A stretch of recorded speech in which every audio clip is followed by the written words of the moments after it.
ತರಳಬಾಳು ಜಗದ್ಗುರು doctor Shivamurthy Shivacharya ಮಹಾಸ್ವಾಮಿಗಳವರ ಪಾದಾರವಿಂದಗಳಿಗೆ ನಮಸ್ಕರಿಸುತ್ತಾ Shri ಸಂಸ್ಥೆಯ ಆಡಳಿತ ವರ್ಗದ ಎಲ್ಲ ಮುಖ್ಯಸ್ಥರುಗಳಿಗೆ ಹಾಗೂ ಹಿರಿಯರಿಗೆ ನಮಸ್ಕರಿಸುತ್ತಾ ಇವತ್ತಿನ ತರಗತಿಯನ್ನ ಪ್ರಾರಂಭಿಸೋಣ ಪ್ರಿಯ ವಿದ್ಯಾರ್ಥಿಗಳು. ಇವತ್ತಿನ ತರಗತಿ 9ನೇ ತರಗತಿಯಲ್ಲಿ ಬರುವಂತಹ ಸಮಾಜ ವಿಜ್ಞಾನ ವಿಷಯದ ರಾಜ್ಯಶಾಸ್ತ್ರ ಭಾಗದ 2ನೇ ಅಧ್ಯಾಯವಾದಂತಹ ಕೇಂದ್ರ ಸರ್ಕಾರದ ಕುರಿತು ತಿಳಿತಾ ಹೋಗೋಣ. ತರಗತಿ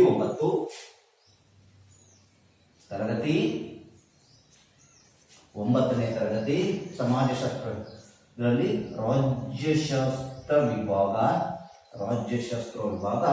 ಅಧ್ಯಾಯ 2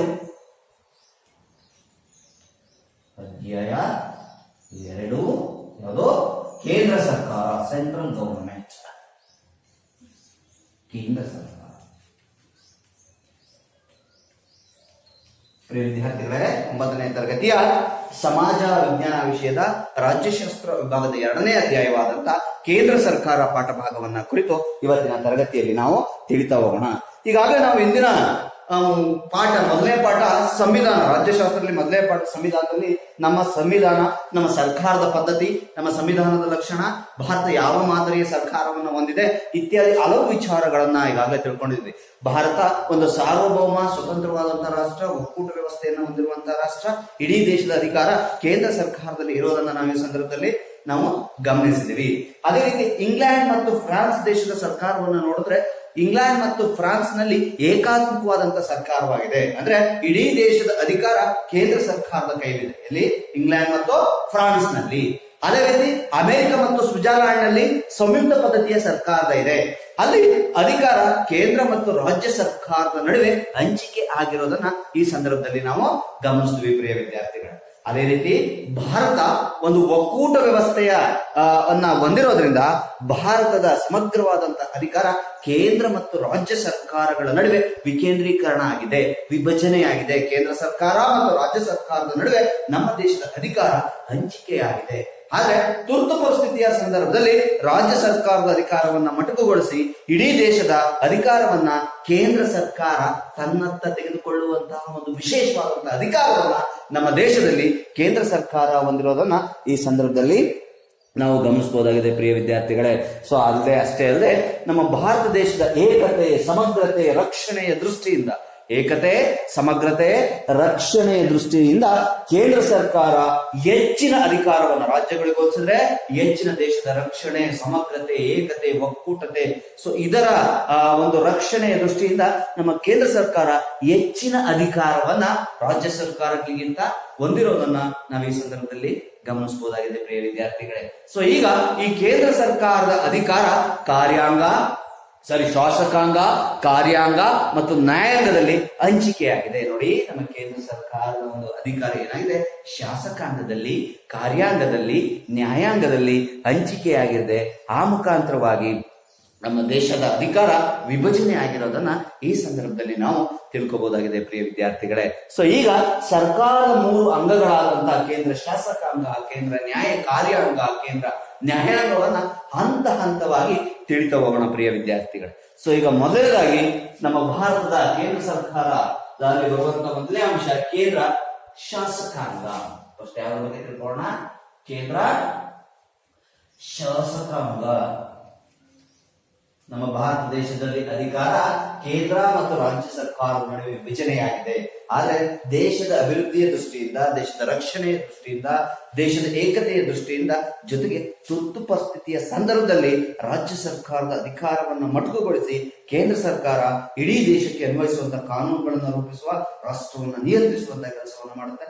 ಜೊತೆಗೆ ಕೇಂದ್ರ ಸರ್ಕಾರದ ಅಧಿಕಾರ ಕೇಂದ್ರ ಶಾಸಕಾಂಗದಲ್ಲಿ, ಕೇಂದ್ರ ಕಾರ್ಯಾಂಗದಲ್ಲಿ, ಕೇಂದ್ರ ನ್ಯಾಯಾಂಗದಲ್ಲಿ ಹಂಚಿಕೆ ಆಗಿರೋದನ್ನ ಈ ಸಂದರ್ಭದಲ್ಲಿ ಗಮನಿಸಬಹುದಾಗಿದೆ ಪ್ರಿಯ ವಿದ್ಯಾರ್ಥಿಗಳೇ.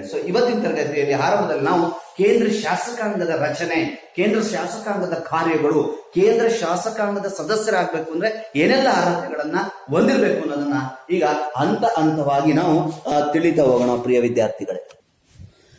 ನಮ್ಮ ಭಾರತ ದೇಶ ಒಂದು ಸಂಸದೀಯ ಮಾದರಿಯ ಸರ್ಕಾರದ ವ್ಯವಸ್ಥೆಯನ್ನ ಹೊಂದಿದ್ದು, ನಮ್ಮ ಭಾರತ ದೇಶ ಸಂಸದೀಯ ಮಾದರಿಯ ಸರ್ಕಾರವನ್ನ ಹೊಂದಿದ್ದು, ನಮ್ಮ ಕೇಂದ್ರ ಶಾಸಕಾಂಗವನ್ನ ಸಂಸತ್ತು ಅಂತೇಳಿ ಕರೀತೇವೆ. ಕೇಂದ್ರ ಶಾಸಕಾಂಗವನ್ನ ಸಂಸತ್ತು ಅಂತೇಳಿ ಕರೀತೇವೆ. ನಮ್ಮ ಭಾರತ ದೇಶ ಸಂಸದೀಯ ಮಾದರಿಯ ಸರ್ಕಾರವನ್ನ ಹೊಂದಿದ್ದು ನಮ್ಮ ಕೇಂದ್ರ ಶಾಸಕಾಂಗವನ್ನ ಸಂಸತ್ತು ಅಂತ ಹೇಳಿ ಕರೀತೇವೆ. ಈ ಸಂಸತ್ತಿನ ರಚನೆಗೆ ಸಂವಿಧಾನದ 79ನೇ ವಿಧಿಯ ಮುಖಾಂತರ, ಸಂವಿಧಾನದ ವಿಧಿಯಷ್ಟು 79ನೇ ವಿಧಿಯ ಪ್ರಕಾರ ನಮ್ಮ ಸಂಸತ್ತಿನ ರಚನೆಗೆ ನಮ್ಮ ಸಂವಿಧಾನ ಅವಕಾಶ ಮಾಡಿಕೊಟ್ಟಿರೋದನ್ನ ಈ ಸಂದರ್ಭದಲ್ಲಿ ನಾವು ಗಮನಿಸಬಹುದಾಗಿದೆ. ನಮ್ಮ ಭಾರತದ ಸಂಸತ್ತು ಅಥವಾ ಕೇಂದ್ರ ಶಾಸಕಾಂಗ ದ್ವಿಸದನವನ್ನ ಹೊಂದಿದೆ. 2 ಸದನಗಳನ್ನ ಹೊಂದಿದೆ. ಒಂದು ಮೇಲ್ಮನೆ, ಮತ್ತೊಂದು ಕೆಳಮನೆ.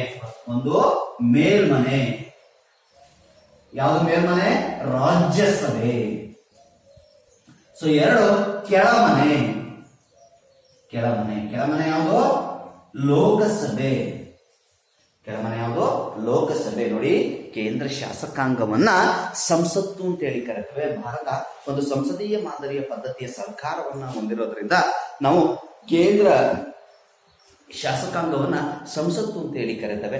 ಸಂವಿಧಾನದ 79ನೇ ವಿಧಿಯ ಪ್ರಕಾರ ಕೇಂದ್ರ ಶಾಸಕಾಂಗದ ರಚನೆಗೆ ನಮಗೆ ಸಂವಿಧಾನ ಅವಕಾಶವನ್ನ ಮಾಡಿಕೊಟ್ಟಿರೋದನ್ನ ನಾವು ಗಮನಿಸಬಹುದಾಗಿದೆ. ನಮ್ಮ ಸಂಸತ್ತಿನ ದ್ವಿಸದನಗಳು, 2 ಸದನಗಳು ಯಾವ್ಯಾವು ಅಂದ್ರೆ ಒಂದು ಮೇಲ್ಮನೆ, ಮತ್ತೊಂದು ಕೆಳಮನೆ. ಮೇಲ್ಮನೆ ರಾಜ್ಯಸಭೆ, ಕೆಳಮನೆ ಲೋಕಸಭೆ ಆಗಿರೋದನ್ನ ಈ ಸಂದರ್ಭದಲ್ಲಿ ನಾವು ಗಮನಿಸಬಹುದಾಗಿದೆ ವಿದ್ಯಾರ್ಥಿಗಳೇ. ಈಗ ಒಂದೊಂದೇ ಸದನದ ರಚನೆಯನ್ನ ಕುರಿತು ತಿಳ್ಕೊಂಡು ಹೋಗೋಣ.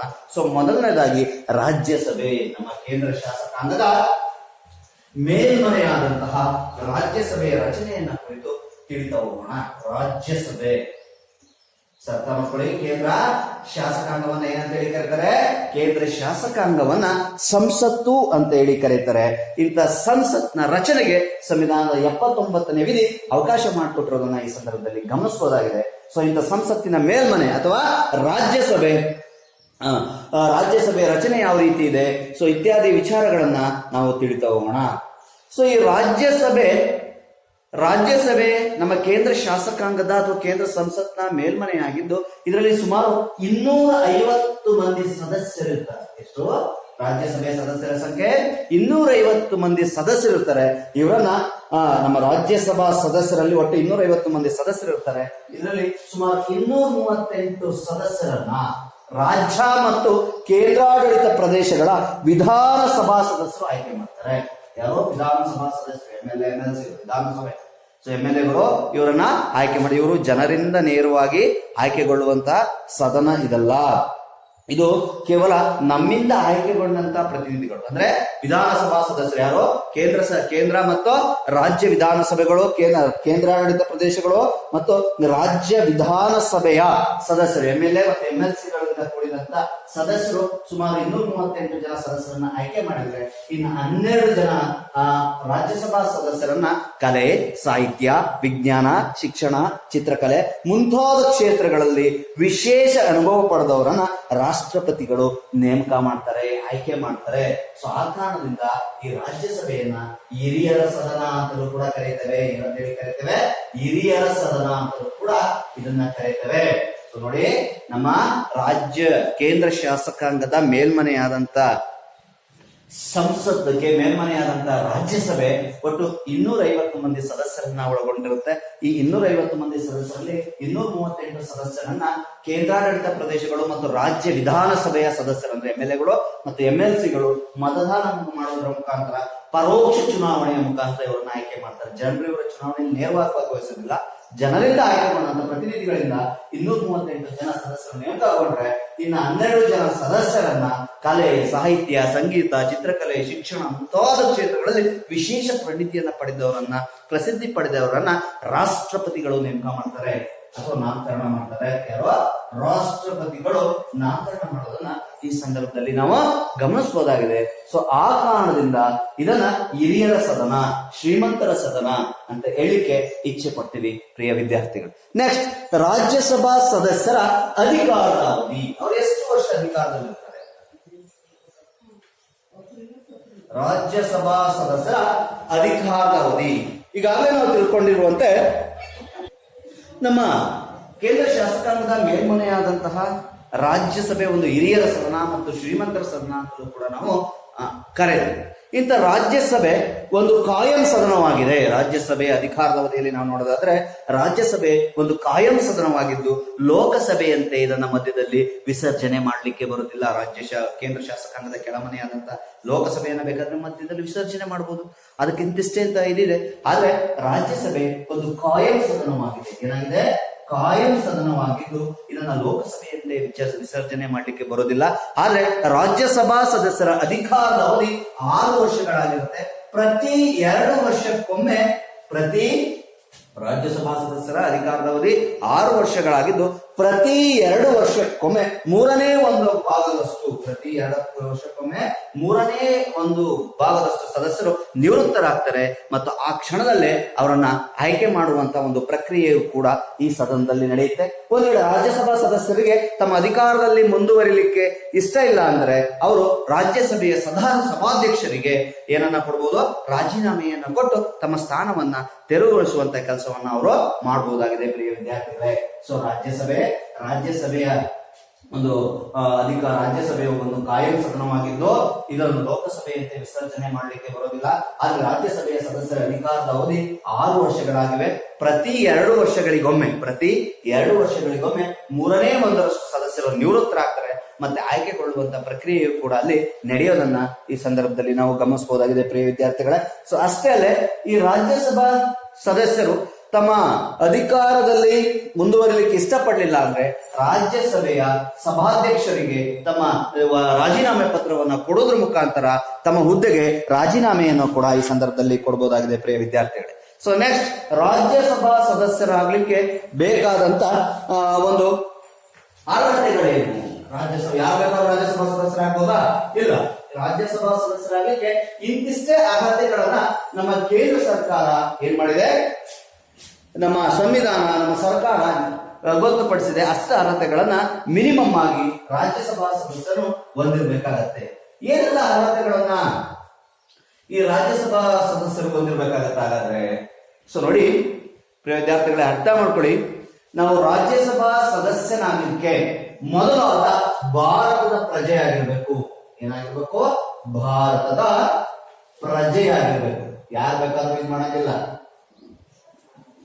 ಭಾರತದ ಪ್ರಜೆಯಾಗಿರ್ಬೇಕು. ವಿದೇಶಿಯವರು ಕೂಡ ಬಂದು ಸ್ಥಾನ ಇಲ್ಲಿ ಅಧಿಕಾರವನ್ನ ಪಡ್ಕೋಬಹುದಾ? ಯಾವುದೇ ಕಾರಣಕ್ಕೂ ಸಾಧ್ಯ ಇಲ್ಲ. ವಿದೇಶಿಯನಿಗೆ ಇಲ್ಲಿನ ದೇಶದ ಚುನಾವಣೆಯಲ್ಲಿ ನಿಂತ್ಕೊಳ್ಳಿಕ್ಕೆ ಅವಕಾಶ ಇಲ್ಲ. ಆತ ಮೊದಲು ಭಾರತದ ಪೌರತ್ವವನ್ನು ಪಡ್ಕೊಂಡಿರ್ಬೇಕು, ಭಾರತದ ನಿವಾಸಿಯಾಗಿರ್ಬೇಕು, ಆತ ಭಾರತದಲ್ಲಿ ಹುಟ್ಟಿರ್ಬೇಕಾಗತ್ತೆ ಪ್ರಿಯ ವಿದ್ಯಾರ್ಥಿಗಳೇ. ಸೊ ಇಲ್ಲಿಂದ ಅರ್ಥ ಆಯ್ತು ಅನ್ಕೊಂಡಿನಿ, ಅವರ ಅಧಿಕಾರಾವಧಿ ಅರ್ಥ ಆಯ್ತು ಅನ್ಕೊಂಡಿದೀನಿ. ರಾಜ್ಯಸಭೆಯು ಒಂದು ಕಾಯಂ ಸದನವಾಗಿದ್ದು ಲೋಕಸಭೆಯಂತೆ ಅದನ್ನ ವಿಸರ್ಜನೆ ಮಾಡ್ಲಿಕ್ಕೆ ಬರೋದಿಲ್ಲ ಪ್ರಿಯ ವಿದ್ಯಾರ್ಥಿಗಳೇ. ಅರ್ಥ ಮಾಡ್ಕೊಳ್ಳಿ. ಅದರ ಸದಸ್ಯರ ಅಧಿಕಾರದ ಅವಧಿ 6 ವರ್ಷಗಳಾಗಿರುತ್ತೆ.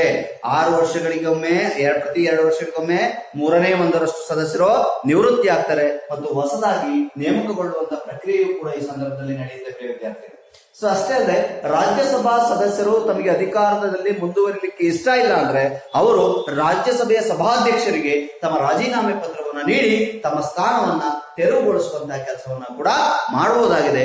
ಅಂತ ಒಂದು ಅದ್ಭುತವಾದಂತಹ ಸದನ, ಕಾಯಂ ಸದನ, ಶ್ರೀಮಂತ ಸದನ, ಹಿರಿಯರ ಸದನ ಮತ್ತು ಕೇಂದ್ರ ಶಾಸಕಾಂಗದ ಮೇಲ್ಮನೆ ಈ ರಾಜ್ಯಸಭೆ ಆಗಿದೆ. ಇತ್ತೀಚಿನ ದಿನಗಳಲ್ಲಿ ನಮ್ಮ ಕರ್ನಾಟಕದಿಂದ ರಾಜ್ಯಸಭಾ ಸದಸ್ಯರಿಗೆ ಸ್ಥಾನಕ್ಕೆ ಸ್ಪರ್ಧಿಸಿ ಗೆದ್ದಿದ್ದಂತ ಅಶೋಕ್ ಗಸ್ತಿ ಅವರು ಮರಣ ಹೊಂದಿದ್ರು. ಸೊ ಆ ಒಂದು ವಿಷಯವನ್ನು ಈ ಸಂದರ್ಭದಲ್ಲಿ ಅವರು ರಾಜ್ಯಸಭಾ ಸದಸ್ಯರಾಗಿದ್ರು. ಸೊ ಆದ್ರೆ ಕಾರಣಾಂತರಗಳಿಂದ ಅವರು ಮರಣವನ್ನ ಹೊಂದಿದ್ದನ್ನ ಈ ಸಂದರ್ಭದಲ್ಲಿ ನಾವು ಸ್ಮರಿಸಬಹುದಾಗಿದೆ. ಮತ್ತೆ ಇನ್ನ ಹೊಸ ಸ್ಥಾನಕ್ಕೆ ಇನ್ನು ಚುನಾವಣೆ ನಡೆದಿಲ್ಲ ಪ್ರಿಯ ವಿದ್ಯಾರ್ಥಿಗಳು. ಸೊ ಅರ್ಥ ಮಾಡ್ಕೊಳ್ಳಿ. ಸೊ ಇಂಥ ರಾಜ್ಯಸಭೆಯ ಸದಸ್ಯನಾಗಲಿಕ್ಕೆ ನಮ್ಮ ಸಂವಿಧಾನ ವಿವಿಧ ರೀತಿಯ ಅರ್ಹತೆಗಳನ್ನ, ಕನಿಷ್ಠ ಅರ್ಹತೆಗಳನ್ನ ಗೊತ್ತುಪಡಿಸಿರೋದನ್ನ ಈ ಸಂದರ್ಭದಲ್ಲಿ ನಾವು ಗಮನಿಸಬೇಕು. ಸೊ ಅದರಲ್ಲಿ ಮೊದಲನೇ ಅರ್ಹತೆ ಭಾರತದ ಪ್ರಜೆಯಾಗಿರ್ಬೇಕು. ರಾಜ್ಯಸಭಾ ಸದಸ್ಯನಾಗ್ಲಿಕ್ಕೆ ಮೂಲತಃ ಮೊದಲ ಅರ್ಹತೆ ಏನಪ್ಪಾ ಅಂದ್ರೆ ಅವನು ಭಾರತದ ಪ್ರಜೆ ಆಗಿರ್ಬೇಕು. ಇನ್ನ ಎರಡನೇ ಮತ್ತೊಂದು ಅರ್ಹತೆ, ಅವನಿಗೆ ಕನಿಷ್ಠ 30 ವರ್ಷಗಳ ವಯಸ್ಸಾಗಿರ್ಬೇಕು. ಎಷ್ಟು ವರ್ಷ? ಆಯ್ತಪ್ಪ, ನಮ್ಮ ಭಾರತದ ಪ್ರಜೆ ಅಂತ 10 ವರ್ಷದ ಹುಡುಗ, 15 ವರ್ಷದ ಹುಡುಗ ರಾಜ್ಯಸಭೆ ಎಲೆಕ್ಷನ್ ನಿಂತ್ಕೊಳ್ಳಿಕ್ಕೆ ಸಾಧ್ಯನಾ? ಸಾಧ್ಯ ಇಲ್ಲ. ಕನಿಷ್ಠ ಎಷ್ಟೋ 30 ವರ್ಷ ವಯಸ್ಸಾಗಿರಬೇಕು. ಕನಿಷ್ಠ 30 ವರ್ಷ ಆತನಿಗೆ ವಯಸ್ಸಾಗಿರ್ಬೇಕಾಗತ್ತೆ ಪ್ರಿಯ ವಿದ್ಯಾರ್ಥಿಗಳೇ. ಅಷ್ಟ ಮಾಡ್ಕೊಳ್ಳಿ.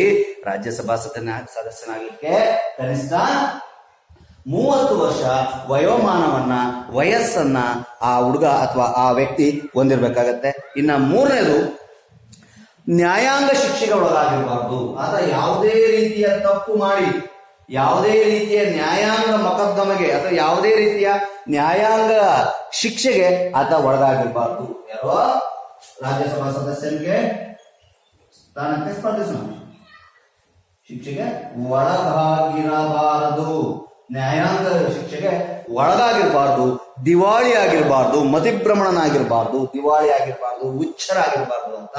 ಮತಿಭ್ರಮಣೆಯನ್ನ ಆಗಿರಬಾರ್ದು, ದಿವಾಳಿ ಆಗಿರಬಾರ್ದು, ಮಾನಸಿಕ ಅಸ್ವಸ್ಥನಾಗಿರಬಾರ್ದು. ಜೊತೆಗೆ ಸಂಸತ್ತು ಆಗಿಂದಾಗೆ ಏನೆಲ್ಲ ಅರ್ಹತೆಗಳನ್ನ ಕಾಲಕಾಲಕ್ಕೆ ಯಾವ ಅರ್ಹತೆಗಳನ್ನ ನಿಗದಿಪಡಿಸ್ತಿರುತ್ತೋ ವಿಧಿಸ್ತಿರುತ್ತೋ ಆ ಎಲ್ಲ ಅರ್ಹತೆಗಳನ್ನ ಹೊಂದಿದಂತ ವ್ಯಕ್ತಿ ಮಾತ್ರ ರಾಜ್ಯಸಭಾ ಚುನಾವಣೆಗೆ ನಿಂತ್ಕೊಳ್ಳಿಕ್ಕೆ ಸಾಧ್ಯ ಆಗುತ್ತೆ. ಪ್ರಿಯ ವಿದ್ಯಾರ್ಥಿಗಳು, ರಾಜ್ಯಸಭಾ ಸದಸ್ಯನಾಗಲಿಕ್ಕೆ ಭಾರತದ ಪ್ರಜೆಯಾಗಿರ್ಬೇಕು, 30 ವರ್ಷ ವಯಸ್ಸಾಗಿರ್ಬೇಕು, ಜೊತೆಗೆ ನ್ಯಾಯಾಂಗದ ಪ್ರಕಾರ ಯಾವುದೇ ರೀತಿಯ ಶಿಕ್ಷೆಗೆ ಆತ ಒಳಗಾಗಿರಬಾರ್ದು, ಜೊತೆಗೆ ಮತಿಭ್ರಮಣೆ ಆಗಿರಬಾರ್ದು, ದಿವಾಳಿ ಆಗಿರಬಾರ್ದು, ಹುಚ್ಚನಾಗಿರಬಾರ್ದು, ಮಾನಸಿಕ ಅಸ್ವಸ್ಥನಾಗಿರಬಾರ್ದು. ಜೊತೆಗೆ ಸಂಸತ್ ಆಗಾಗ ನಿರ್ಧರಿಸುವಂತಹ ಕೆಲವು ಅರ್ಹತೆಗಳನ್ನ ರಾಜ್ಯಸಭಾ ಸದಸ್ಯನು ಹೊಂದಿರಬೇಕಾಗತ್ತೆ. ಈ ರಾಜ್ಯಸಭಾ ಸದಸ್ಯರು ನೇರವಾಗಿ ಜನರಿಂದ ಆಯ್ಕೆಗೊಳ್ಳೋದಿಲ್ಲ. ಅದರಲ್ಲಿ ಸುಮಾರು 250 ಜನ ಸದಸ್ಯರಲ್ಲಿ 238 ಜನ ಸದಸ್ಯರನ್ನ ಯಾರೋ ರಾಜ್ಯ ವಿಧಾನಸಭಾ ಸದಸ್ಯರು ಅಂದ್ರೆ ರಾಜ್ಯ ವಿಧಾನಸಭೆಯ ಸದಸ್ಯರು ಮತ್ತು ಕೇಂದ್ರಾಡಳಿತ ಪ್ರದೇಶಗಳ ಸದಸ್ಯರು ರಾಜ್ಯಸಭಾ ಸದಸ್ಯರನ್ನ ನೇಮಕ ಮಾಡೋದನ್ನ ಈ ಸಂದರ್ಭದಲ್ಲಿ ನಾವು ಗಮನಿಸಬಹುದಾಗಿದೆ. ಪ್ರಿಯ ವಿದ್ಯಾರ್ಥಿಗಳೇ, ಸೊ ಇಷ್ಟು ರಾಜ್ಯಸಭಾ ಸದಸ್ಯರ ಅಧಿಕಾರದ ಅವಧಿ. ನೆಕ್ಸ್ಟ್, ಹಾಗಾದ್ರೆ ಈಗ ರಾಜ್ಯಸಭೆ ಇದೆ. ರಾಜ್ಯಸಭೆ ಇದ್ದಂತ ಸಂದರ್ಭದಲ್ಲಿ ಅದು ಅದರದೇ ಆದಂತ ಕಾರ್ಯಕಲಾಪಗಳನ್ನ ನಡೆಸಬೇಕು, ಸಭೆಗಳನ್ನ ನಡೆಸಬೇಕು, ಅಧಿವೇಶನಗಳನ್ನ ನಡೆಸೋದು ಬೇಕೇ ಬೇಕು. ಹಾಗಾದ್ರೆ ಈ ಸಭೆಗಳನ್ನ ಅಧಿವೇಶನಗಳನ್ನ ಯಾರು ನಡೆಸ್ತಾರೆ? ರಾಜ್ಯಸಭೆಯ ಸಭಾಧ್ಯಕ್ಷರು. ರಾಜ್ಯಸಭೆಯ ಸಭಾಧ್ಯಕ್ಷರು ಈ ಸಭೆ ಸದನಗಳನ್ನ ನಡೆಸುವಂತ ಕೆಲಸವನ್ನ ಮಾಡ್ತಾರೆ. ಯಾರು ರಾಜ್ಯಸಭೆಯ ಸಭಾಧ್ಯಕ್ಷರಾಗಿರ್ತಾರೆ? ಯಾರಾಗಿರ್ತಾರೆ? ಅಥವಾ ರಾಜ್ಯಸಭೆಯ ಅಧ್ಯಕ್ಷರಾಗಿ ಯಾರಾಗಿರ್ತಾರೆ? ಉಪರಾಷ್ಟ್ರಪತಿಗಳು ರಾಜ್ಯಸಭೆಯ ಪದನಿಮಿತ್ತ ಅಧ್ಯಕ್ಷರಾಗಿರ್ತಾರೆ. ಯಾರು ಎಕ್ಸಾಮ್ ಕೇಳ್ತಾರೆ, ಯಾರು ರಾಜ್ಯಸಭೆಯ ಅಧ್ಯಕ್ಷರು? ರಾಜ್ಯಸಭಾ ಪದನಿಮಿತ್ತ ಅಧ್ಯಕ್ಷರು. ಪದನಿಮಿತ್ತ ಅಧ್ಯಕ್ಷರು ಯಾರು? ಉಪರಾಷ್ಟ್ರಪತಿಗಳು. ಯಾರಿದ್ದಾರೆ ಪ್ರಸ್ತುತ ಉಪರಾಷ್ಟ್ರಪತಿಗಳು? ಪ್ರಸ್ತುತ ಭಾರತ ದೇಶದ ಉಪರಾಷ್ಟ್ರಪತಿಗಳು ಯಾರು?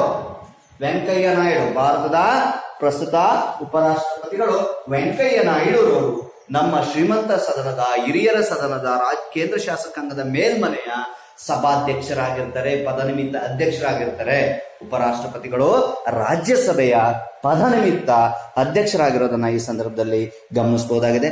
ಅದೇ ರೀತಿ ಉಪಸಭಾಪತಿ ಸ್ಥಾನಕ್ಕೆ, ರಾಜ್ಯಸಭೆಯ ಉಪಸಭಾಪತಿ ಸ್ಥಾನಕ್ಕೆ ರಾಜ್ಯಸಭೆಯ ಹಿರಿಯ ಸದಸ್ಯರಲ್ಲೇ ಒಬ್ಬರನ್ನ, ರಾಜ್ಯಸಭೆಯ ಹಿರಿಯ ಸದಸ್ಯರಲ್ಲೇ ಒಬ್ಬರನ್ನ ಉಪಸಭಾಪತಿ ಸ್ಥಾನಕ್ಕೆ ಆಯ್ಕೆ ಮಾಡಲಾಗುತ್ತೆ. ರಾಜ್ಯಸಭೆಯ ಸಭಾಪತಿ ಅಥವಾ ಅಧ್ಯಕ್ಷರು ಉಪರಾಷ್ಟ್ರಪತಿಗಳಾಗಿರ್ತಾರೆ, ಇವರು ಪದನಿಮಿತ್ತ ಅಧ್ಯಕ್ಷರಾಗಿರ್ತಾರೆ. ಅದೇ ರೀತಿ ರಾಜ್ಯಸಭೆಯ ಉಪಸಭಾಪತಿಗಳಾಗಿ ರಾಜ್ಯಸಭೆಯ ಸದನದಲ್ಲಿರುವಂತಹ ಹಿರಿಯ ಸದಸ್ಯರಲ್ಲಿ ಒಬ್ಬರನ್ನ ಆಯ್ಕೆ ಮಾಡಲಾಗುತ್ತೆ. ಪ್ರಿಯ ವಿದ್ಯಾರ್ಥಿಗಳೇ, ಹೀಗೆ ಸಭಾಧ್ಯಕ್ಷರು ಮತ್ತು ಸಭಾಧ್ಯಕ್ಷರು ಈ ರಾಜ್ಯಸಭೆಯ ಅಧಿವೇಶನಗಳನ್ನ ನಡೆಸ್ತಾ ಹೋಗ್ತಾರೆ. ಒಟ್ಟಾರೆ ರಾಜ್ಯಸಭೆಯ ಅಧಿವೇಶನಗಳು ಸಭೆಗಳು ನಡಿಬೇಕು ಅಂದ್ರೆ ಒಟ್ಟು ಸದಸ್ಯರಲ್ಲಿ ಕನಿಷ್ಠ 10% ಸದಸ್ಯರ ಒಂದು ಹಾಜರಾತಿ ಅತ್ಯಂತ ಅವಶ್ಯಕವಾಗಿದೆ. ಒಟ್ಟು ಸದಸ್ಯರ ಸಂಖ್ಯೆ 250 ಮಂದಿ ಸದಸ್ಯರಿದ್ದಾರೆ. ಸೊ ಅದರಲ್ಲಿ 10% ಅಂದ್ರೆ 25 ಜನ ಸದಸ್ಯರಿದ್ರೆ ಮಾತ್ರ ಈ ರಾಜ್ಯಸಭೆಯ ಅಧಿವೇಶನಗಳು ಕಲಾಪಗಳು ನಡೀತವೆ. ಪ್ರಿಯ ವಿದ್ಯಾರ್ಥಿಗಳೇ, ಇಲ್ಲಿ ಒಂದು ಪ್ರತಿ 6 ತಿಂಗಳಿಗೊಮ್ಮೆ ಪ್ರತಿ 6 ತಿಂಗಳಿಗೊಮ್ಮೆ ಆದ್ರೂ ಪ್ರತಿ ಎಷ್ಟು ತಿಂಗಳಿಗೆ? 6 ತಿಂಗಳಿಗೆ, ಪ್ರತಿ 6 ತಿಂಗಳಿಗೆ ಒಮ್ಮೆ ಆದರೂ ರಾಜ್ಯಸಭೆ ತನ್ನ ಅಧಿವೇಶನವನ್ನ ಸೇರಬೇಕು.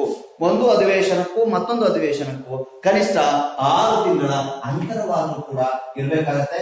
ಈ ರಾಜ್ಯಸಭೆಯ ಅಧಿವೇಶನವನ್ನ ಕರೆಯುವ, ಮುಂದೂಡುವ, ಕಾರ್ಯಕಲಾಪಗಳನ್ನ ಮುಂದೆ ತಳ್ಳುವ, ಚರ್ಚೆಗಳಿಗೆ ಅವಕಾಶವನ್ನ ಮಾಡಿಕೊಡುವಂತ ಎಲ್ಲ ಅಧಿಕಾರ ರಾಜ್ಯಸಭೆಯ ಸಭಾಧ್ಯಕ್ಷರಿಗಿರುತ್ತೆ. ಅವರ ಅನುಪಸ್ಥಿತಿಯಲ್ಲಿ ಉಪಾಧ್ಯಕ್ಷರು ಆ ಕೆಲಸ ಕಾರ್ಯಗಳನ್ನ ನಿರ್ವಹಿಸಿಕೊಂಡು ಹೋಗೋದನ್ನ ಈ ಸಂದರ್ಭದಲ್ಲಿ ನಾವು ಗಮನಿಸಬಹುದಾಗಿದೆ. ಸಭಾಧ್ಯಕ್ಷರು ಯಾರು? ರಾಜ್ಯಸಭೆಯ ಸಭಾಧ್ಯಕ್ಷರು ಉಪರಾಷ್ಟ್ರಪತಿಗಳು ನಮ್ಮ ರಾಜ್ಯಸಭೆಯ ಪದನಿಮಿತ್ತ ಅಧ್ಯಕ್ಷರಾಗಿ ಕಾರ್ಯನಿರ್ವಹಿಸ್ತಾರೆ ಪ್ರಿಯ ವಿದ್ಯಾರ್ಥಿಗಳೇ. ಅದೇ ರೀತಿ ರಾಜ್ಯಸಭೆಯ ಉಪಸಭಾಪತಿಗಳಾಗಿ ಯಾರನ್ನ ನೇಮಕ ಮಾಡಿರ್ತಾರೆ? ರಾಜ್ಯಸಭೆಯ ಹಿರಿಯ ಸದಸ್ಯರಲ್ಲೇ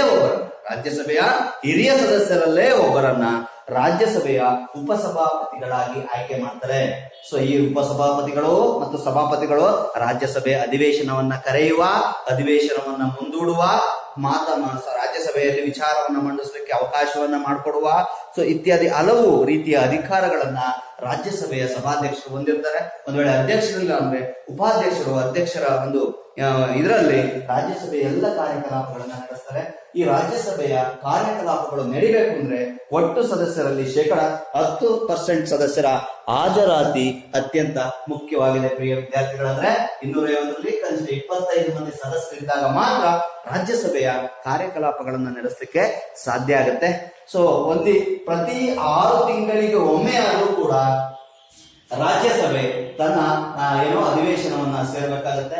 ಮೊದಲನೇ ಅಧಿವೇಶನ ಮತ್ತು ಎರಡನೇ ಅಧಿವೇಶನದ ನಡುವೆ ಕನಿಷ್ಠ 6 ತಿಂಗಳ ಒಂದು ಕಾಲಾವಧಿಯ ಒಂದು ಅಂತರ ಇರಬೇಕಾಗುತ್ತೆ ಪ್ರಿಯ ವಿದ್ಯಾರ್ಥಿಗಳು. ಇಷ್ಟು ರಾಜ್ಯಸಭೆ. ಸೊ ಇನ್ನೊಮ್ಮೆ ನಾವು ರಾಜ್ಯಸಭೆಯ ರಚನೆಯನ್ನ ತಿಳ್ಕೊಳ್ಳೋಣ, ಯಾಕೆಂದ್ರೆ ಇದು ಅತ್ಯಂತ ಮುಖ್ಯ. ಬರೀ ಪಾಠಕ್ಕಲ್ಲ, ಎಕ್ಸಾಮ್ಗಲ್ಲ, ನಾವು ಜನರಲ್ ನಾಲೆಡ್ಜ್ ಇದನ್ನ ನಾವು ತಿಳ್ಕೊಂಡಿರ್ಬೇಕು. ಭಾರತದ ಪ್ರಜೆಯಾಗಿ ಹುಟ್ಟಿದ್ಮೇಲೆ ಈ ದೇಶದ ಸರ್ಕಾರದ ವ್ಯವಸ್ಥೆಯನ್ನು ಹರಿಯೋದು ಪ್ರತಿಯೊಬ್ಬ ಪ್ರಜೆಯ ಆದ್ಯ ಕರ್ತವ್ಯವಾಗಿದೆ ಪ್ರಿಯ ವಿದ್ಯಾರ್ಥಿಗಳು. ಸೊ ಈಗಾಗಲೇ ಗೊತ್ತಿದೆ, ಭಾರತ ಸಂಯುಕ್ತ ಮಾದರಿಯ ಮತ್ತು ಸಂಸದೀಯ ಮಾದರಿಯ ಸರ್ಕಾರವನ್ನು ಹೊಂದಿರೋದ್ರಿಂದ ಇಲ್ಲಿ ಅಧಿಕಾರ ಕೇಂದ್ರ ಸರ್ಕಾರ ಮತ್ತು ರಾಜ್ಯ ಸರ್ಕಾರದ ನಡುವೆ ಏನಾಗಿದೆ? ವಿಭಜನೆ ಆಗಿದೆ. ಕೇಂದ್ರ ಸರ್ಕಾರ ಮತ್ತು ರಾಜ್ಯ ಸರ್ಕಾರದ ನಡುವೆ ವಿಭಜನೆ ಆಗಿರೋದನ್ನ ನಾವು ಈ ಸಂದರ್ಭದಲ್ಲಿ ಗಮನಿಸಬಹುದಾಗಿದೆ ಪ್ರಿಯ ವಿದ್ಯಾರ್ಥಿಗಳೇ. ಸೊ ಇಲ್ಲಿ ಕೇಂದ್ರ ಸರ್ಕಾರದ ಅಧಿಕಾರ ಕೇಂದ್ರ ಶಾಸಕಾಂಗ, ಕೇಂದ್ರ ಕಾರ್ಯಾಂಗ ಮತ್ತು ನ್ಯಾಯಾಂಗದಲ್ಲಿ ಹಂಚಿಕೆ ಆಗಿದೆ. ಅದರಲ್ಲಿ ಮೊದಲನೇದಾಗಿ ನಾವು ಈಗ ಕೇಂದ್ರ ಕಾರ್ಯಾಂಗದ ಬಗ್ಗೆ ತಿಳ್ಕೊಳ್ತಾ ಇದ್ವಿ. ಸೊ ಈ ಕೇಂದ್ರ ಕಾರ್ಯಾಂಗ ಸಂಸತ್ತು ಅಂತೇಳಿ ಕರೀತಾರೆ. ಕೇಂದ್ರ ಶಾಸಕಾಂಗವನ್ನ ಸಂಸತ್ತು ಅಂತೇಳಿ ಕರೆಯೋದನ್ನ ನಾವು ಈ ಸಂದರ್ಭದಲ್ಲಿ ಗಮನಿಸಬಹುದಾಗಿದೆ. ಸಂವಿಧಾನದ 79ನೇ ವಿಧಿಯ ಪ್ರಕಾರ ಕೇಂದ್ರ ಶಾಸಕಾಂಗದ ರಚನೆಗೆ, ಸಂಸತ್ತಿನ ರಚನೆಗೆ ಸಂವಿಧಾನದ 79ನೇ ವಿಧಿ ಅವಕಾಶ ಮಾಡಿಕೊಟ್ಟಿರೋದನ್ನ ಈ ಸಂದರ್ಭದಲ್ಲಿ ಗಮನಿಸಬಹುದಾಗಿದೆ. ಇಂಥ ಕೇಂದ್ರ ಶಾಸಕಾಂಗ ದ್ವಿಸದನ ಶಾಸಕಾಂಗವನ್ನ ಅಥವಾ ಸಂಸತ್ತು ದ್ವಿಸದನ ಶಾಸಕಾಂಗವನ್ನ ಹೊಂದಿದೆ. ಅದರಲ್ಲಿ ಒಂದು ಮೇಲ್ಮನೆ ರಾಜ್ಯಸಭೆ, ಕೆಳಮನೆ ಲೋಕಸಭೆಯಾಗಿದೆ ಪ್ರಿಯ ವಿದ್ಯಾರ್ಥಿಗಳು. ಸೊ ಈಗ ನಾವು ಇವತ್ತಿನ ತರಗತಿಯಲ್ಲಿ ರಾಜ್ಯಸಭೆಯ ಬಗ್ಗೆ ತಿಳ್ಕೊಳ್ತಾ ಇದ್ವಿ. ರಾಜ್ಯಸಭೆ ಕೇಂದ್ರ ಶಾಸಕಾಂಗದ ಮೇಲ್ಮನೆಯಾಗಿದೆ. ಇದನ್ನ ಶ್ರೀಮಂತರ ಸದನ, ಹಿರಿಯರ ಸದನ ಮತ್ತು ಕಾಯಂ ಸದನ ಅಂತಲೂ ಕೂಡ ಕರೀತಾರೆ. ಶ್ರೀಮಂತರ ಸದನ, ಹಿರಿಯರ ಸದನ ಮತ್ತು ಕಾಯಂ ಸದನ ಅಂತಲೂ ಕೂಡ ಈ ಕೇಂದ್ರ ಸಂಸತ್ನ ಮೇಲ್ಮನೆಯಾದಂತ ರಾಜ್ಯಸಭಾ ಸಭೆಯನ್ನ ಕರೀತಾರೆ. ಈ ರಾಜ್ಯಸಭೆಯಲ್ಲಿ ಸುಮಾರು 250 ಮಂದಿ ಸದಸ್ಯರಿರ್ತಾರೆ. ಅದರಲ್ಲಿ 238 ಜನ ಸದಸ್ಯರನ್ನ ರಾಜ್ಯ ವಿಧಾನಸಭೆ ಮತ್ತು ಕೇಂದ್ರಾಡಳಿತ ಪ್ರದೇಶಗಳ ಸದಸ್ಯರಿಂದ ಆಯ್ಕೆ ಮಾಡ್ತಾರೆ ಪರೋಕ್ಷ ಚುನಾವಣೆಯ ಮುಖಾಂತರ.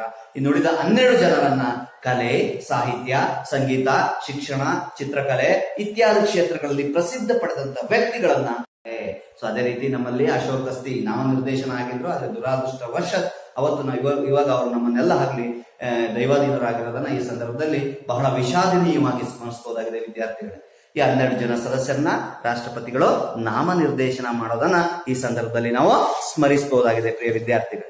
ಸೊ ನೆಕ್ಸ್ಟ್ ಈ ರಾಜ್ಯಸಭೆಯ ಸದಸ್ಯರ ಅಧಿಕಾರಾವಧಿಯನ್ನ ನೋಡೋದಾದ್ರೆ, ರಾಜ್ಯಸಭಾ ಸದಸ್ಯರು ಅಥವಾ ರಾಜ್ಯಸಭೆಯು ಒಂದು ಕಾಯಂ ಸದನವಾಗಿದೆ. ಇದನ್ನ ಲೋಕಸಭೆಯಂತೆ ವಿಸರ್ಜನೆ ಮಾಡಲಿಕ್ಕೆ ಬರೋದಿಲ್ಲ. ರಾಜ್ಯಸಭಾ ಸದಸ್ಯರ ಅಧಿಕಾರದ ಅವಧಿ ಕನಿಷ್ಠ 6 ವರ್ಷಗಳಾಗಿದ್ದು, ಪ್ರತಿ 2 ವರ್ಷಗಳಿಗೊಮ್ಮೆ 1/3 ಸದಸ್ಯರನ್ನ ಏನ್ ಮಾಡ್ತಾರೆ? 1/3 ಸದಸ್ಯರು ನಿವೃತ್ತಿ ಆಗ್ತಾರೆ ಮತ್ತು ಹೊಸ ಸದಸ್ಯರು ನೇಮಕ ಆಗೋದನ್ನ ಈ ಸಂದರ್ಭದಲ್ಲಿ ನಾವು ಗಮನಿಸಬಹುದಾಗಿದೆ. ಈ ರಾಜ್ಯಸಭೆಯ ಸಭೆಗಳನ್ನ ನಡೆಸೋದು ಸಭಾಧ್ಯಕ್ಷರಾಗಿರ್ತಾರೆ.